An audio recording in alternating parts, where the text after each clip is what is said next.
So this is the IP address that we're going to be working with today. So don't scan or target any other IP besides this one, right? Okay, I think we're just about ready to get going then. Do you have a... I'm going to get Callium. Yeah, just get Callium so we can give you a time on that.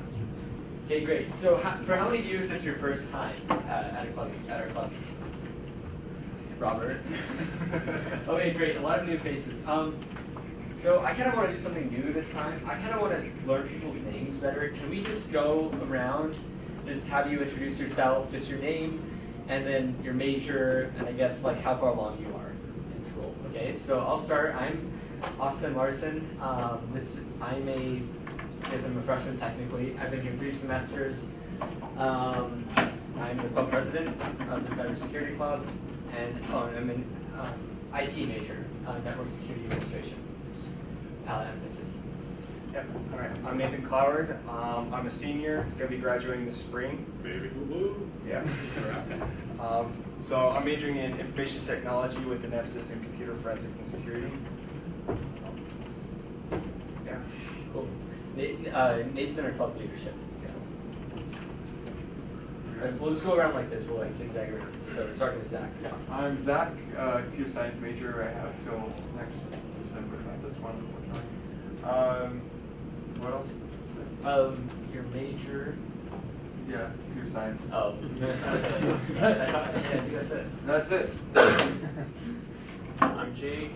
This is my second full semester, and I decided to major in IT as well. So. Are you here for the club? Oh, okay. That's okay. Okay, sure. My name is Roxana. I am IT major. Okay, nice to meet you, Roxana. I'm Riley. I'm a super senior, and I just started in the IT program. So hopefully I'll finish before I die. My name is Jaime. It's spelled like baby, but it's pronounced Jaime in Spanish. My major is computer science, and it's switched. So I don't know anything about computers. I mean, I do know about computers. I've done like graphic design in the past. But not up here because I'm really interested in learning more about it. My name is Cameron, and I'm a physics major, and this is my second semester. My name is Sam. I'm an IS major. I have 2 classes until graduation, and I switched over from business, and that's about it. My name is Jonathan. I'm going to 2 bachelors, 1 in IT, and network administration security, and 1 in information systems and security management, and I'll be graduating this semester. Great. Did he come with now? He sounds like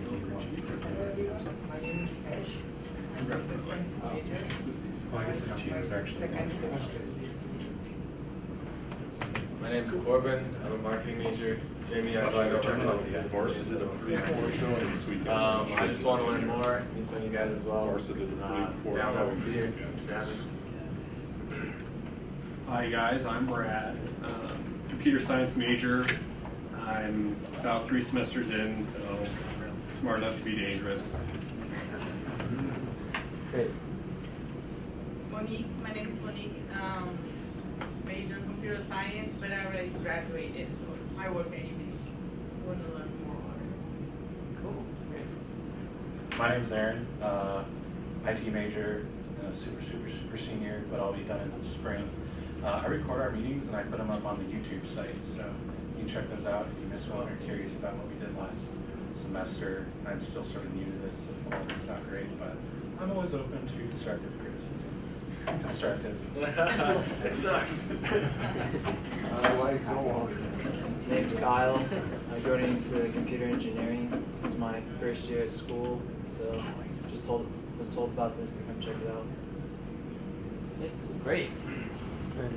Bob? Oh.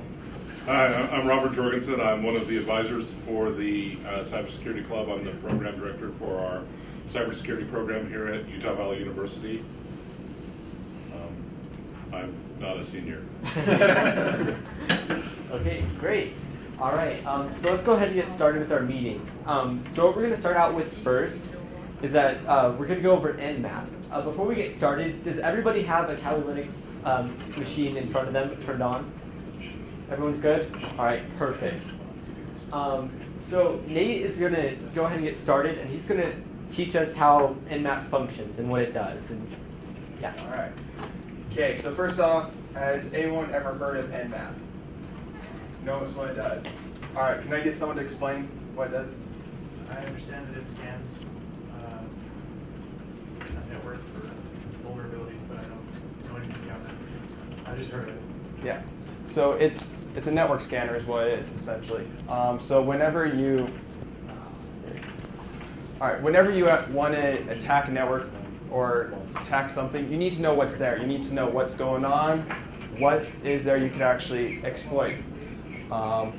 So one of the first things whenever you're doing what's penetration testing or essentially hacking is you got to do reconnaissance. You got to know what's there and what you can hack and what's vulnerable.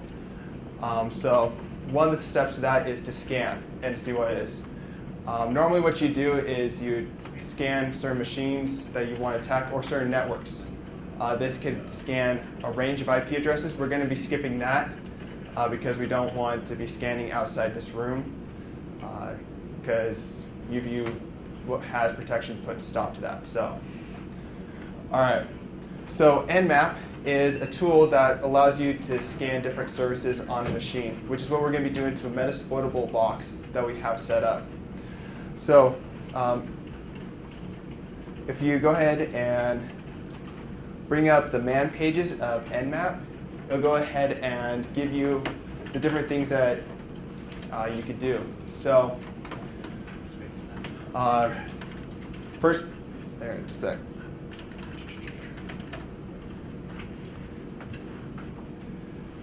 Okay. So when you're scanning, there's different things that you could do. This is the man page for those who don't know. That this is kind of like the manual of Nmap.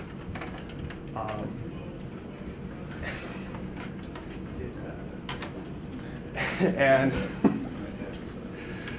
okay, so the basics of it is you're going to tell Nmap what type of scan you want to do. There's different types of scans which will give you different information. Some of them are more active where it's going to actually connect to the different machines and try to gain services between them, and others that all it's doing is a simple ping to it. Just trying to see if there's a machine there that will respond to an IMCP request. So as we go down, looking at this, we can look at the different options right here. So one of the first things we got to do when you use Nmap, as it says, is you got to specify the target. One of the easiest ways is just to list the IP address. You can also say a host name. If, say you're trying to scan a specific website server, you could actually just put in the website as a host name, and it'll scan that. It'll go ahead and resolve the IP address for you and all that. Okay. So if we come down to scan techniques, this is some of the different scans that you could run against it. So if we look over here, here's some of the list of different scans. Like TCP SYN, it'll actually try to establish a connection with all the ports that you are going to be that you want to scan.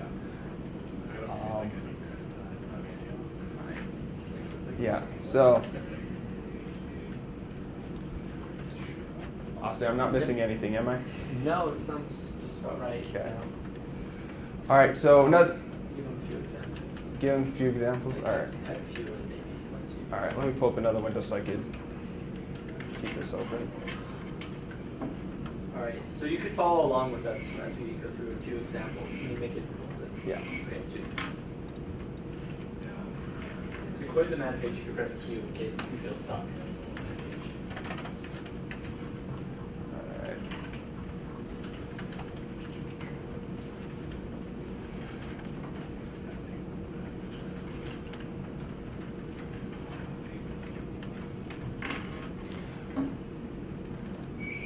right, so one of the basic things to do. Here, 172.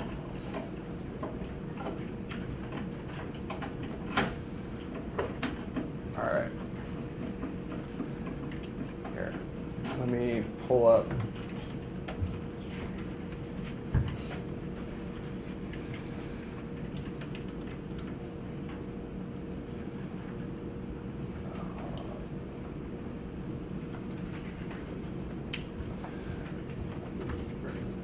Yeah.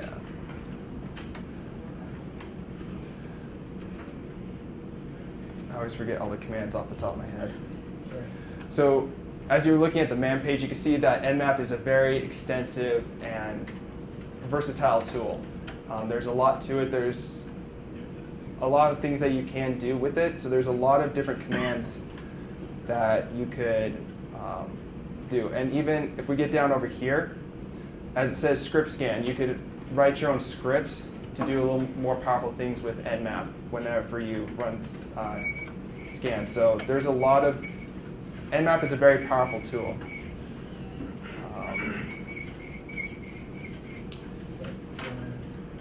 V, okay, that's wrong. Okay, yeah. All right.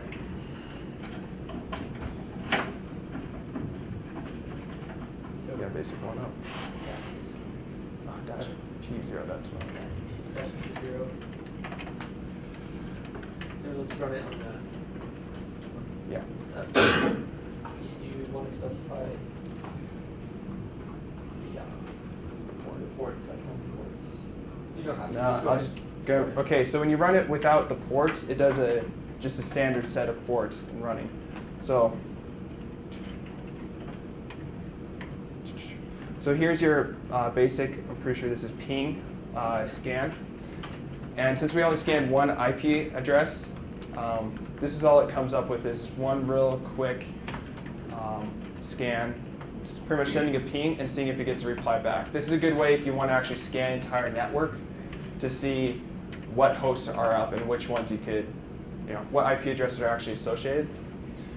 And was everybody able to ping this host? Was everybody got a reply from this host when they pinged it? I haven't, but Alright. you have to slow down, yeah. Keep going and then I'll Alright. type in what it is on my screen right here. This one's Just a sec. I'm trying to remember. ST, I think, is a good one. All right. And I got dots. Yeah.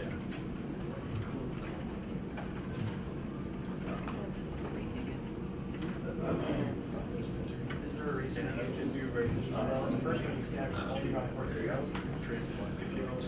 forgot if you don't specify the Wait. the dash T or whatever. I was just saying, like in the first one. So get rid of the. Yeah, we can just 3 or 4. Hey, so what happened with the first scan? Yeah, So did you- I mess up? Port to 0. Oh, okay. So if you type in this, it'll do. Oh, Like this is going to be only once. That's why. So if you do that, I'll show what services. So do that one next. And from that, we can move on to metasploit. Okay. Ready?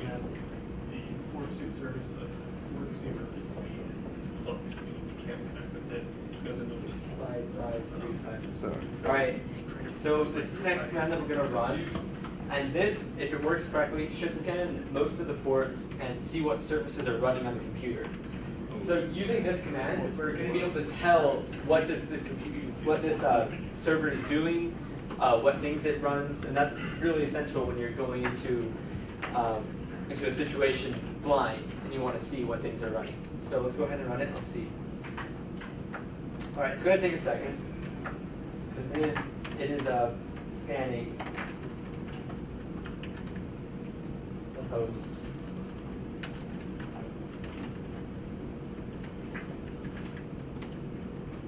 Okay, we'll let that run. I don't know how long that usually takes. Oh, you already finished? I just hit Nmap space IP count. What's that? did I mess up a command somewhere? Is it, let's see, -0, -655? No, it's bad. No, that's about right. Yeah, I'm training. I got a result. I didn't even have any qualifiers. Okay, go ahead and cancel it. Yeah. Oh, wait. Oh. You just did it. 7 minutes. Yeah, because you're scanning all 65,000 ports. Yeah. But didn't some people like finish already? Yeah, mine. Yeah, I did. You may be killing your Nmap box or your metasploitable box. Oh, that could be true.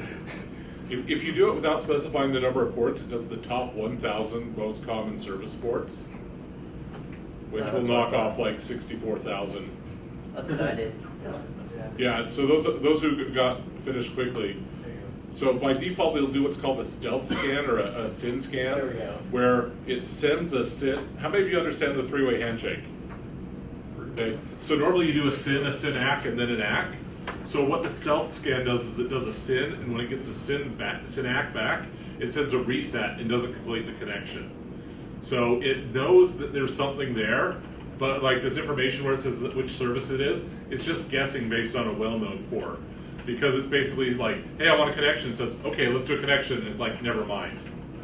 So if you do the ST option, it'll do a connect scan and actually go all the way through with that. Yeah. Okay, great. So let's here, make it full screen so we can go through some of these results. Start at the top, and let's go ahead and go down these. All right. So these are the results for a scan. There's quite a bit. So as you go through these, you'll recognize some of them, depending on your level of expertise. You have SSH, FTP for file transfers, HTTP for web pages, and you'll go down and you'll notice that essentially all of these are potential attack vectors. SSH, essentially MySQL. So we have a very large attack surface area on this server, and that's intentional because it's a very vulnerable server. So it's a large surface area. So can you scroll down a little bit? I'm kind of curious as to what else there is.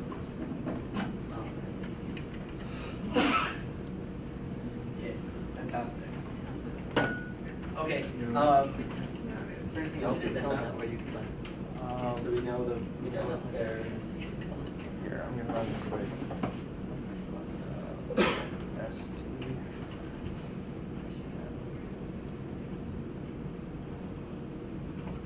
Where's ST? For the most part, no. Other than showing that one actually connects, if you try to do like host discovery. Okay. How about we here, can you scoot over the laptop so I can external? This drops in our actually like right with the final. That's okay, fine. that's good. Or I can rotate if you want. So we're doing Okay. I know we did something.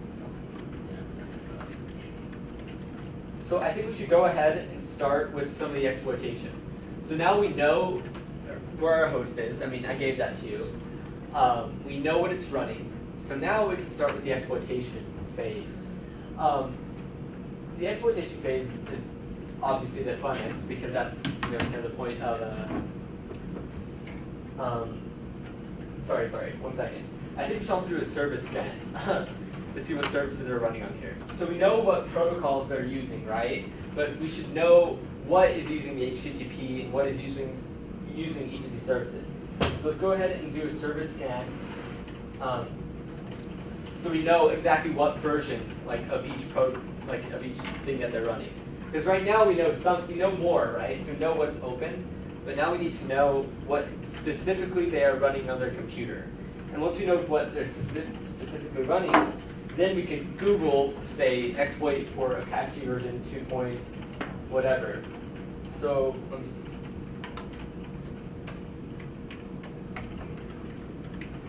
Give me 1 second so I can pull up the command.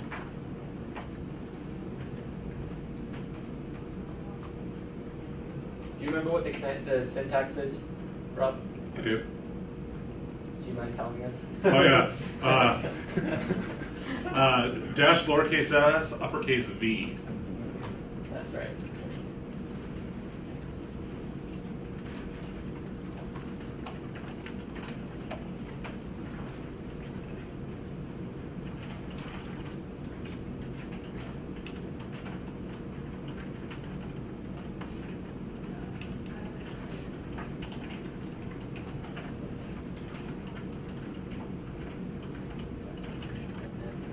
Okay, did everybody run that? Is it just hanging there, or is it?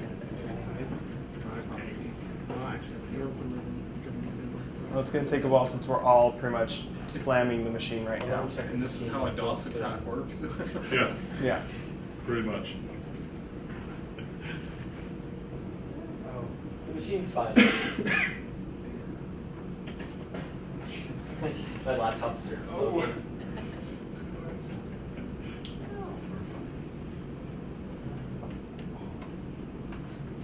Okay, is there any way we could scan specific? Let's see. We could do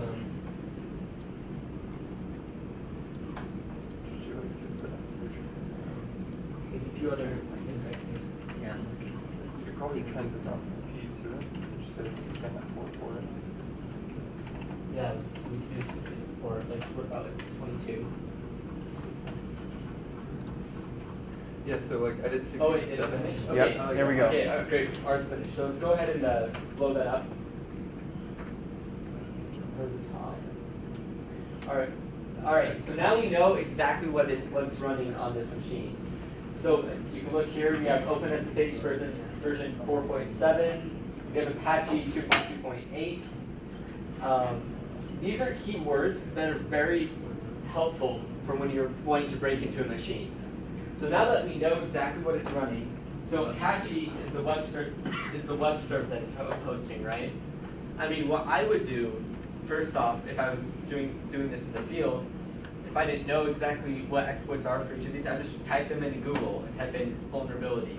And I promise, if you just even one of these, you'll probably find at least one vulnerability, because this machine is extremely out of date. Intentionally. Intentionally so. Yeah. On purpose. It's very out of date. So let's go ahead and Yeah, one reason you can tell it's intentionally is it's running Telnet, which is unsecured way to control to remote into a box. So, you know, as most techs know nowadays, you immediately disable Telnet. So, all right. okay. Do you want to go to Metasploit? Do you want to Metasploit? actually? Do you want to test Telnet? Just for fun. It doesn't require login. Oh, it does. Yeah. Just not tried that one before. Oh, you have? Yeah. Okay. Never mind. Okay. So now I think we have everything recon that we need to get started with the exploitation itself. Rob, do you want to go over what metasploit is for us? Sure. Yeah. Okay, Rob is going to take over, and he's going to go over what metasploit is, which is the framework, the tool that we're going to use to actually get into this machine. Then you'll be wired up. Yeah. All right, so what we've got here from our Nmap scan is we have a bunch of services that are running. You can see that we've got VSFTP version 2.3.4, we've got OpenSSH, we've got a bunch of different things. So the question is, can any of these be exploited? And if we just grab one of these and look at it, for example, if we open up our friend Google and just search for VSFTPD 2.3.4. Get that open. There we go. VSFTPD 2.3.4. And you'll notice we see some things and we see that, oh, there's a backdoor command execution, which is pretty useful, right? If we want to get into something, having a backdoor there is useful. Now, there are details about doing this, but you'll see that this talks about a module name. And what this is talking about is in Metasploit. Has anyone heard of Metasploit before? What do you know about it? It's a framework for coding systems. Yeah, it's a framework. So what do we mean by a framework? It's like a digital toolbox. Yeah, it's a digital toolbox. So we could jump right into Metasploit, but what I want to show you first is kind of what we, we'll jump right into Metasploit, I guess. What Metasploit has is basically a bunch of tools that they call modules. You can get into it by running MSF console. And what these are is they're a collection of Ruby scripts and such that are essentially exploit scanners, a lot of other things. All the Nmap stuff we could actually do from within metasploit, but in this case we already have some information, so let's take a look at it.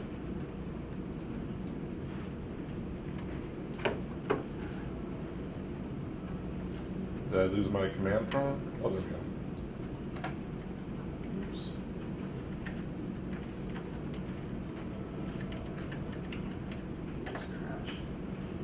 Yeah. Oh, got my box. It crashed. Oh. Can we get back to metasploit? Does the metasploit work on yours? I should. I normally. Yeah, they were gonna run the thing each time. Okay. Go ahead and go down.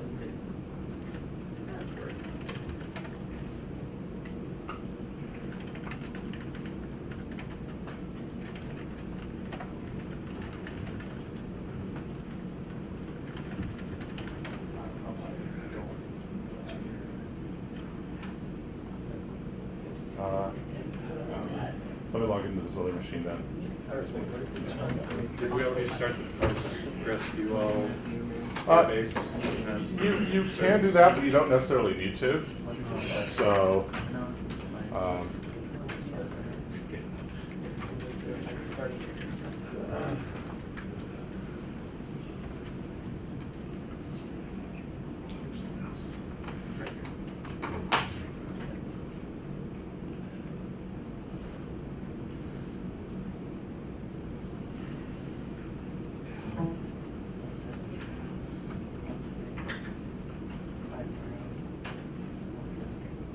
okay, give me just a second to get these back up. Yep. You teach some classes in this room? I do. Cool. What classes? I teach IT 3700 in this room, so conveniently, I happen to have virtual machines exactly for this.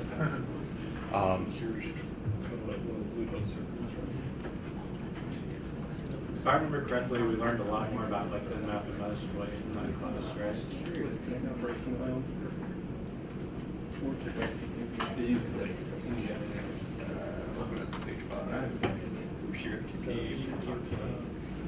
So, just while we're waiting for this to come up, I want to talk about the Nmap service scan we did. So that first scan we did with Nmap, all it did was see if it could connect to those ports, right? And in general, ports represent a service. Okay, for that second one we did where we did the version scanning, it actually made the connection and then pretended to be a client that you expect to see on that port. So if you were to pull up Wireshark and watch that, when it connected to port 21, it acted like an FTP client. When it connected to port 80, it acted like a browser. And so it did all of these things and then parsed the response back from the server. Because the servers are really nice. When you say, hey, I'm a web browser, what kind of server are you? It replies back, hey, I'm an Apache server. So that information is useful in general, but if you're going to be an attacker, definitely use it useful. That's not a fake UVU webpage I use for anything, that's for sure. So I actually have here. So to get to metasploit, you could just click on this icon right here, and it'll come up. Close a couple of these things. So this is metasploit. I will.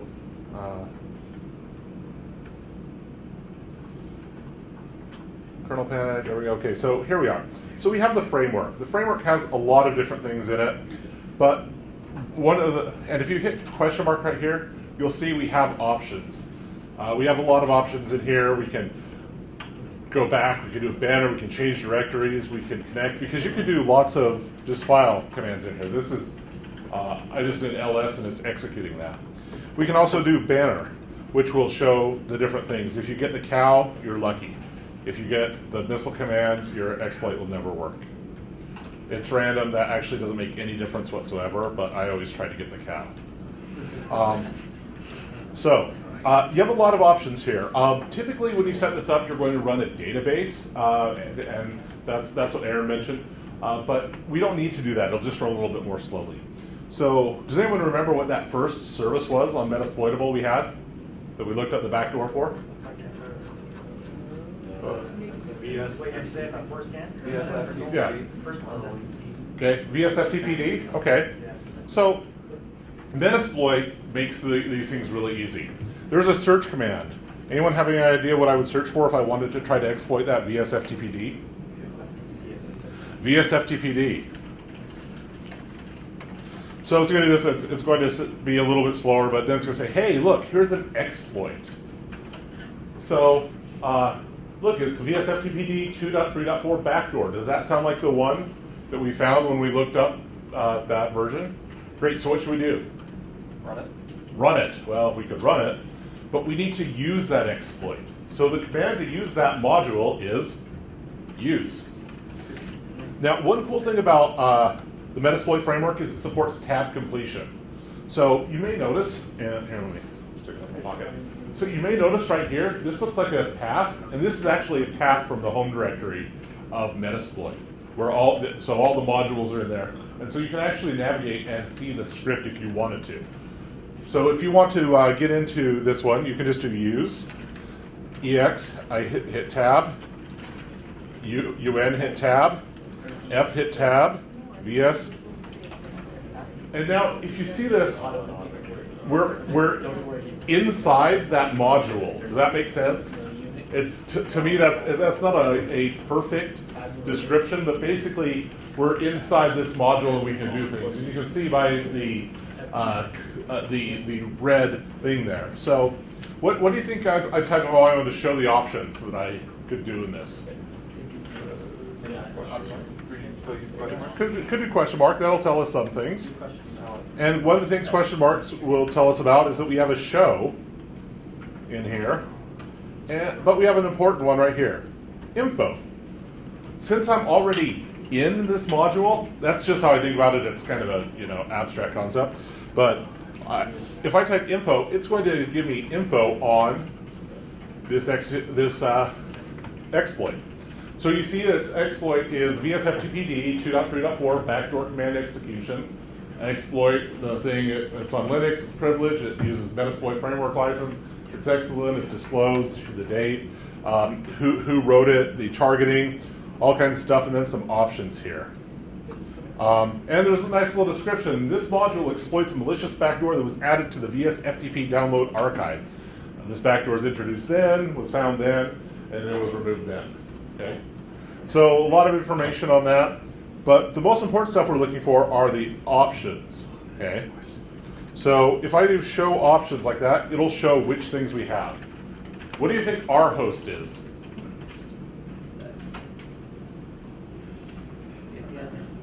What? Yeah, this IP address. So why? Because that's our target. Okay. Let me.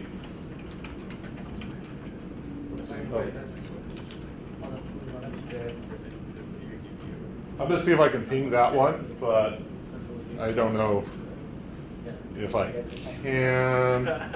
I may not be able to because of being on the other network. So what I'm going to do is I'm just going to hit this Metasploitable that's local to me. So you'll want to do the same things except put in the IP address for yours. My IP address is 168. So if I do set our host and then 192.168.235. Did anyone happen to catch that? 130. Hit enter. Now if I do show options again, you'll see that I have both of these in here. You'll notice I have two required ones. So now, what can we do? Does it look like we have all the information? So we can type one of two commands. We can type run, or we can type exploit. They do the same thing. I always type exploit because it makes me feel more lead. So you type an exploit, here it goes, here's the back door, and here's the UID, found shell, command shell open. What? Are you done? No, you're Am I done? No, keep going. Okay. Keep going. I mean, that's shell, that's done. So if you want to look at some things, if I do a who am I, I'm root. Where am I root? On the Metasploitable box. So if I do an ls here, This is my metasploitable box. What can I do as root? Everything, right? If I decide I just want to do a denial of service on that, and I'm going to do a reboot, and you'll hear that beeping over here. That's because I remotely shut down that box. What else could I do? I could dump the password hashes. I could create users. I could install other services. I could use that as a platform to pivot to other machines. So basically, that's kind of it in a nutshell. Metasploit has tons and tons and tons of modules. So if I get out of this one, you see I just type back to get out of it. But look, if I do something like search Windows. So how many exploits do you think we have for Windows? This is what having the database configured would be really awesome. It messes up my demo and I go, and nothing happens. It worked that time. So you have all of these different exploits. I mean, pages and pages and pages. And if we blow this up, you'll see tons and tons of them. And some of these are old. Some of these are not so old. You'll see there's some from 2014, 2015, other things in there. But these are all Windows exploits. And so basically what Metasploit is, it has a couple things. It has post-exploitation tools, which are these, so not all of them are exploits. You have post-exploitation where you can gather credentials. You have payloads that will do different things. So one of the cool features of Metasploit is that it will take things as building blocks. So you can use one exploit and then use a payload that does another thing, and then use a post-exploitation module that does something else. So, for example, with that FTPD, it just dropped us into a command shell. But if we were accessing a Windows box, you'll see we have lots of different stuff. We can inject DLLs and do reverse HTTP, reverse HTTP proxy, IPv6 connections, all kinds of things. So basically, whatever we need to do to get out or get a shell back to us, we have options here. We can also just drop files, all kinds of other things. One of the cool things you have is Meterpreter. What are you guys going to talk about Meterpreter? Not today. But Okay, well then I will not talk about Meterpreter. What? Well, no, you could go into it briefly. It's just we didn't have plans to like go into. Yeah, so Meterpreter is actually one of the payloads, and it is a shell that allows you to do all kinds of awesome things. Because it's one thing to just get a command shell, right? But Meterpreter lets you do things like turn on the webcam and stream their webcam, capture their keystrokes, take a screenshot, dump the password files, modify files, upload things, download things, reset the event log, all kinds of things that may be handy if you're a bad guy or a good guy testing. One thing I wanted to mention that they kind of skipped over was Nmap is also a really useful tool as a system administrator because you can find what's out on your network.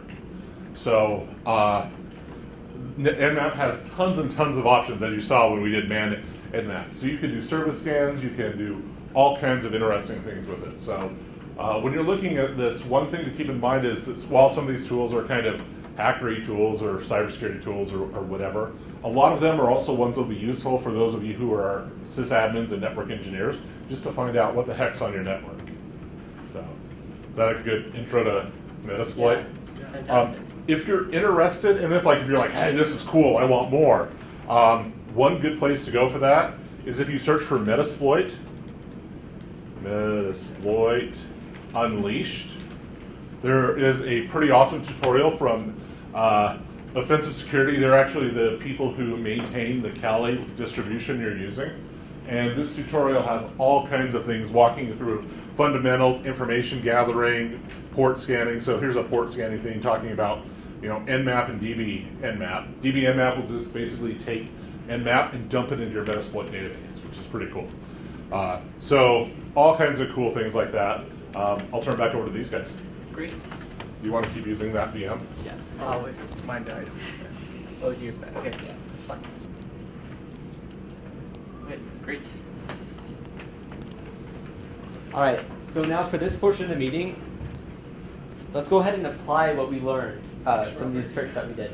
So if any of you still have that shell open to that server, go ahead and exit it. Okay. We're gonna try to get in using a different exploit, but this time we're gonna have you guys do it for about 15 minutes, and we'll walk around and help you guys go through it. But I want you guys to actually practice getting into this box on your own. Okay. So go ahead and like exit your whatever shell you have open. One thing I would suggest is you saw there were lots of different versions of different things. Try something other than that VSFTPD. Yeah, don't use that one. So. Yeah, we already used that one, so you have to use something besides that, okay? So you can just do search in a version and find it in Metasploit. Yeah, so there's a... I do have a question though. Yeah. Oh, never mind. Did you spray the plug your box shut? Yeah. It looked like it was unplugged earlier because I couldn't scan anymore on it. So it's alright. Okay, yeah. Sorry, my laptop locked itself.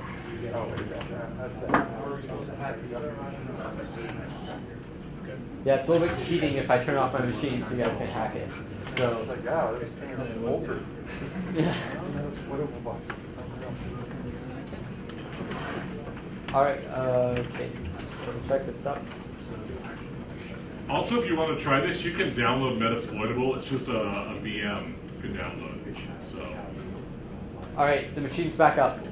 Okay, so. All right, let's. Let's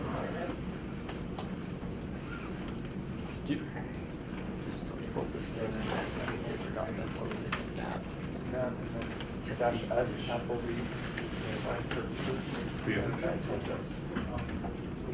All right, in case you forgot, this is a good starting point right here. This here, it's Control plus. All right, so we're gonna walk around and help you get started with coding this box.